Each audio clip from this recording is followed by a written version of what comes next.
kulanti wacan oo wanaagsan daawadayaal meel kastoo naga daawanaysaan ku soo dhawaada wareysi gaar ah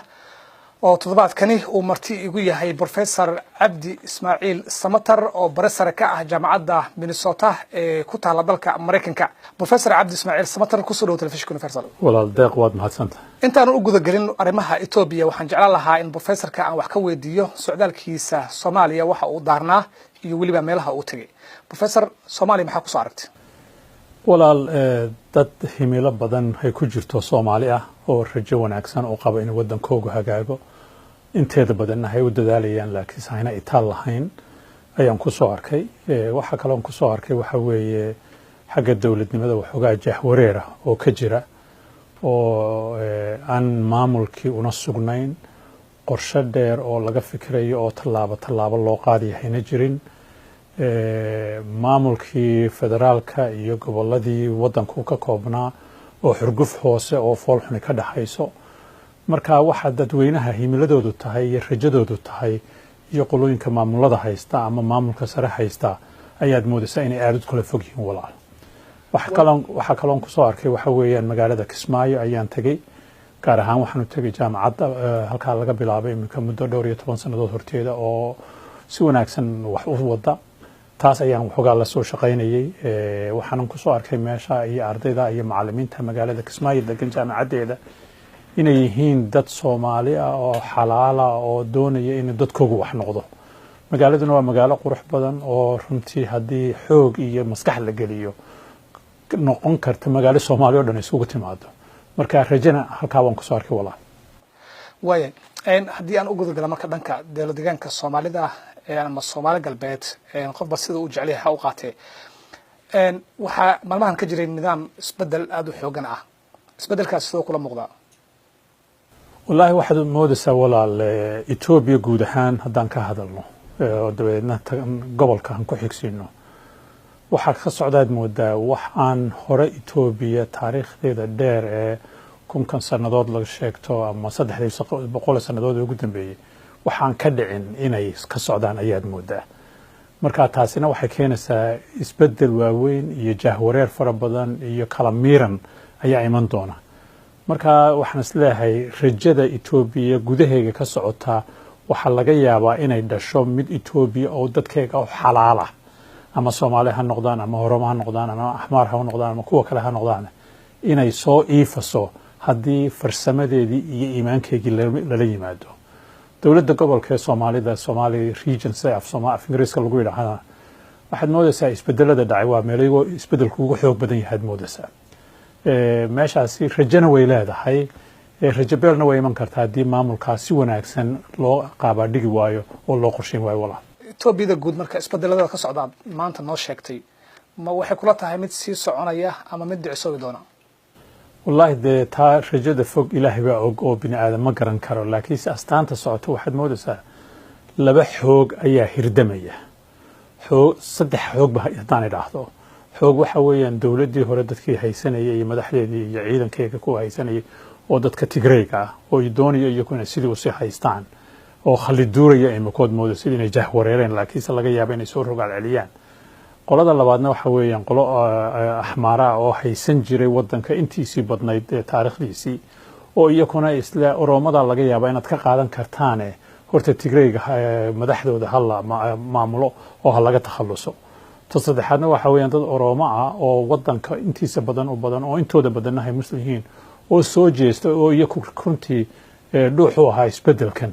marka waxaan isleeyahay haddii si maamulka ninkan Dr. Axmed uu wado iyo dadka la socda haday si wanaagsan uga baaraan degaan inay xoreyn doonto Ethiopia oo dhan walaal.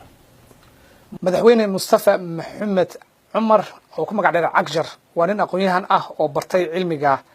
dhaqaalaha iyo waliba beeraha.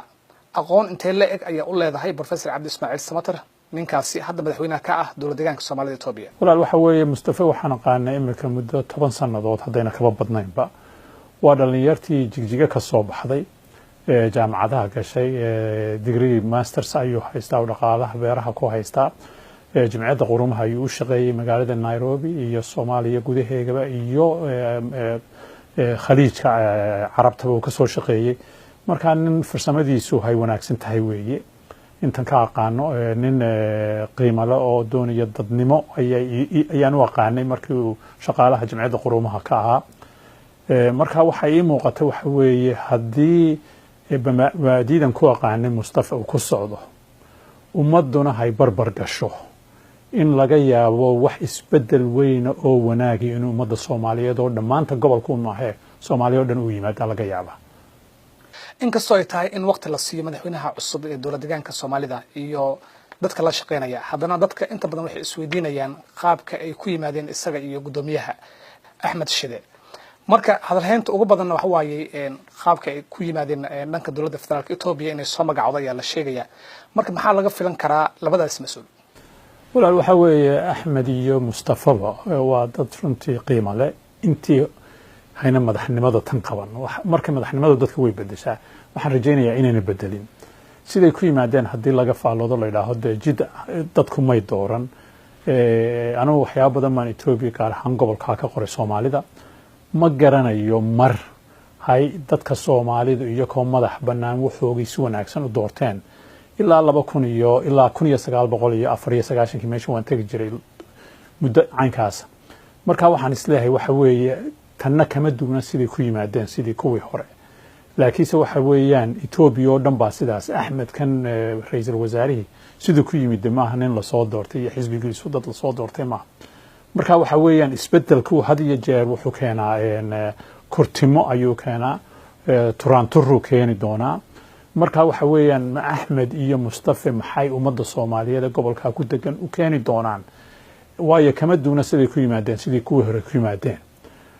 waxa ka duwanaan kara haday mabaadi'ay sheegeen haday ku dhaqmaan oo dadka Soomaalida meesha degan si walaaltinimo ah oo ay xasha iyo qabyaalad iyo qurun lahayn u maamulaan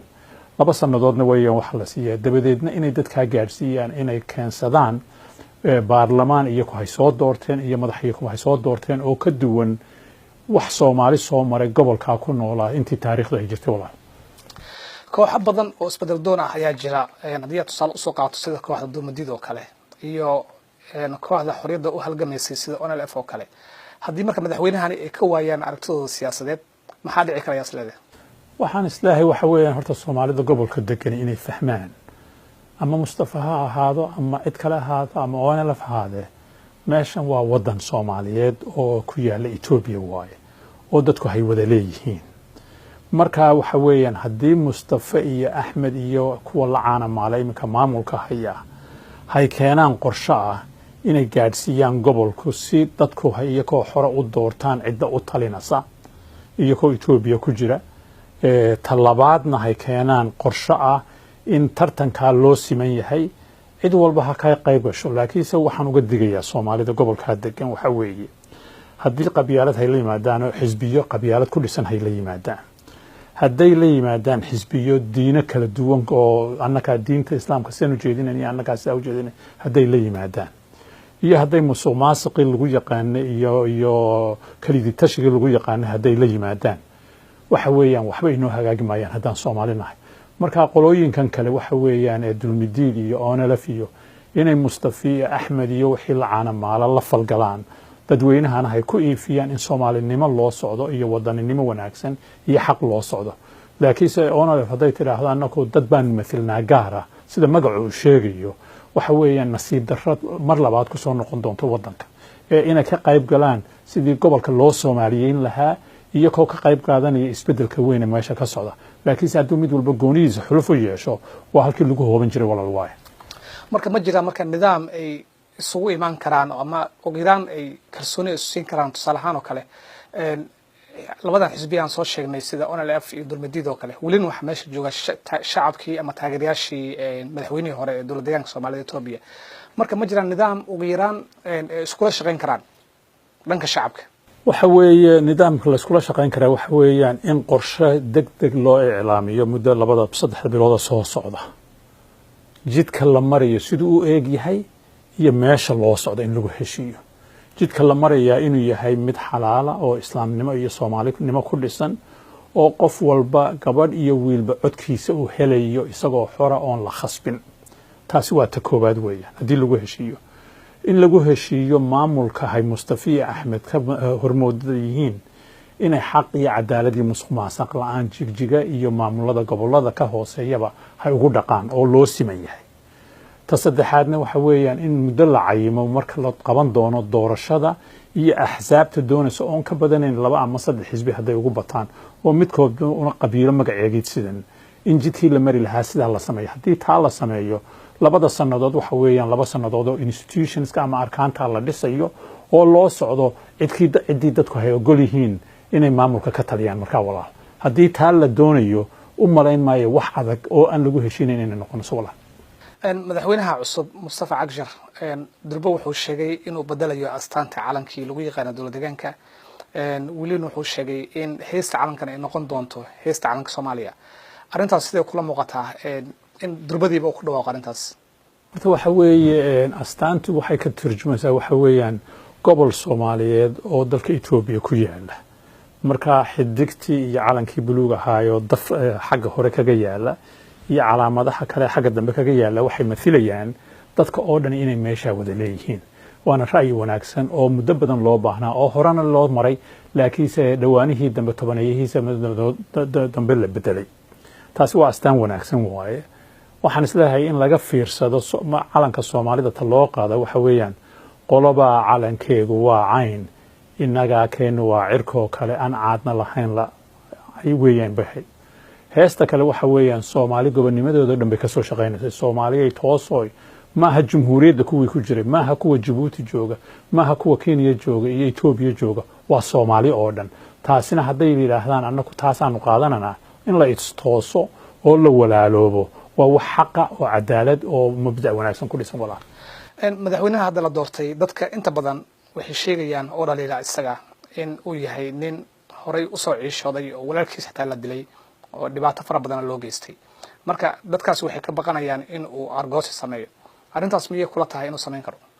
wallahi de bini aadamka qof sheegi kara waxay sameyn doonaan oo ilaahay ahayni ma jiro runtii. laakiin se hadal maalin dhaweyd uu yiri oo la ii soo diray uu oranayo waa in la iscafiyaa in xaqna la ismariyaa. hadduu hadalkaa ka dhabeeyo waxa weeyaan argoosi loo baahan maayo. argoosi ma keeno xalaal ma keeno. argoosi wuxuu keenaa calaad hore iyo inuu sii horiyo. marka mesela haddaan tilmaam ka soo qaadano madaxweynihii ugu horeeyay dimuqraadnimo iyo xornimo lagu doorto Koonfur Afrika Nelson Mandela oo 27 sanadood jeel ku jiray oo dileen oo caruurtiisii baabiyeen oo qoyskoodii dumiyeen.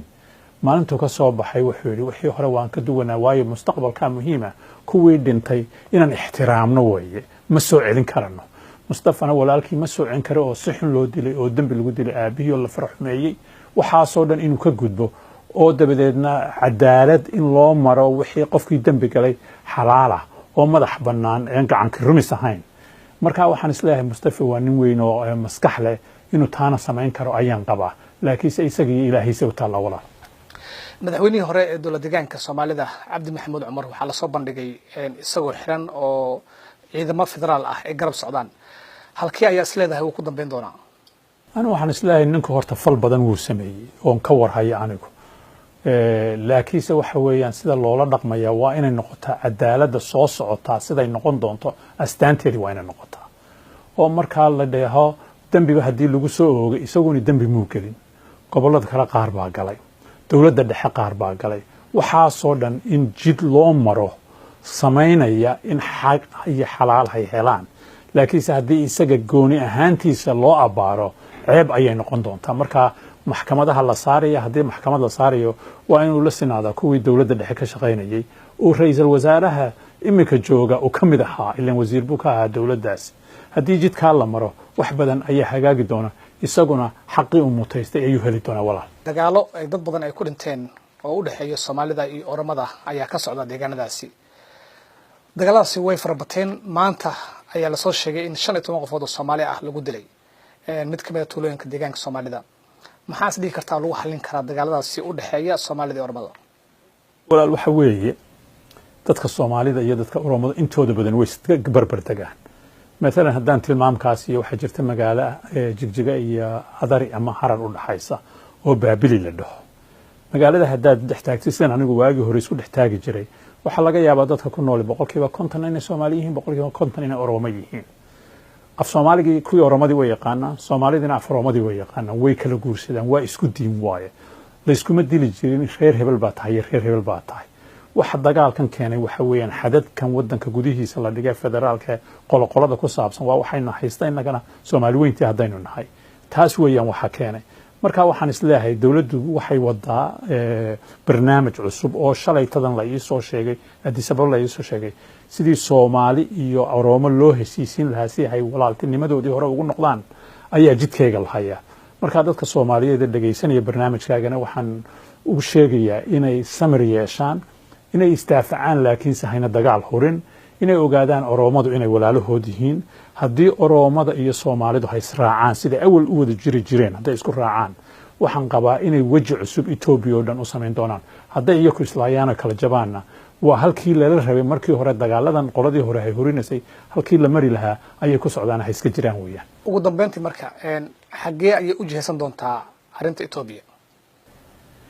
waxaan qabaa inay mustaqbal leedahay wanaagsan haddii laga midho dhaliyo haddii kale ay noqon doonto meel lagu kala tago haddii ninkan ra'iisul wasaaraha iyo xulafadiisu ay sameeyaan si degdeg ah ay ugu dhawaaqaan oo yiraahdaan sanad iyo badbadeed waxa dhici doonta doorasho hal qof iyo hal cod ah oo ay ku jiraan xisbiyo aan ahayn qabaa'il xisbi Oromo xisbi Soomaali xisbi Afar xisbi Banashanqula xisbiyo mabaadi wata oo ugu yaraan 3 ama 4 gobol dad kaga jiraan hadday jidka iclaamiyaan oo dabadeedna sameeyaan guddi u madax bannaan oo kuwii hore gacan kurmiska ahayn oo ka taliya doorashadaasi sida u dhacso iyo kuna maamula ayna dawladdu ku jirin hadday labada arrimood sameeyaan waxaan qabaa in jidkii wanaagsanaa cagta la saari doono haddii kuwa la fadhiisto oo muddo la sugo hurgufkan iyo tuhumkan ayaa badan doona dhiilana taa way ka dhalan kartaa walaal intaasi ayaa kusoo gabagabeynayaa wareysiga gaarka ahaa ee maanta uu marti igu ahaa Professor Cabdi Ismaaciil Samatar oo barasare ka ah jaamacadda gobolka Minnesota ee dalka Mareykanka wareysigan waxa qaaday anigoo ah deeq darajo intii aan kan oo kale aan ku kulmeyno daawadayaal waxaan idinkaga tagayaa nabadiino iyo nooli kulante iyo amaan Allah السلام عليكم.